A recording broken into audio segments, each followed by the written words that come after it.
If your kids could dream of a perfect playground, it would look exactly like this. We just camped at Harvest Hills Camp in Nasugbu, Batangas, and grabe, ang solid ng experience namin dito. Papunta pa lang, ang challenging na. May mga daan kasi na matarik at isa lang yung sasakyang kasya, so kailangan talaga magbigayan. Pero nung makarating kami dito, grabe na-amaze kami sa sobrang ganda at lawak ng lugar. Kahit ang hali na kami nakarating, presko pa din ang hangin. May bonus pang lemongrass tea galing sa mababait na owner na sina Sir Eric and Ma'am Monica. Hello po!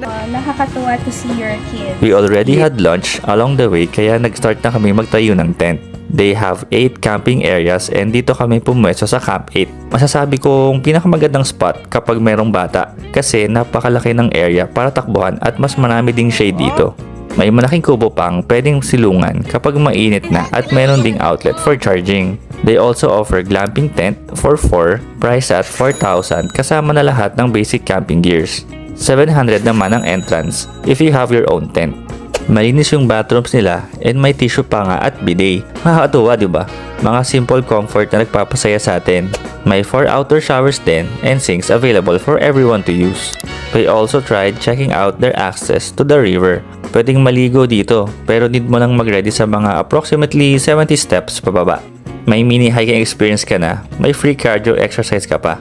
Dahil gusto lang talaga namin mag-relax sa araw na to, nag-order na lang kami sa kanila ng dinner, tinola and fried tilapia together with some food we brought to celebrate Cha's birthday. Happy birthday, Cha! Dati, pa-hike-hike lang tayo. Ngayon, may mga bulinggit na tayong kasama. Kinabukasan, ang sarap din ng breakfast namin. We also ordered silog meals sa kanila. Wala kaming ginawa dito kundi magkwentuhan, kumain, makipaghabulan, tumulala at magmuni-muni. Kulang ang overnight dito, promise. Sobrang nakaka-relax. So, if gusto nyo din mag-reset and recharge, feel free to message them at their Facebook page to book.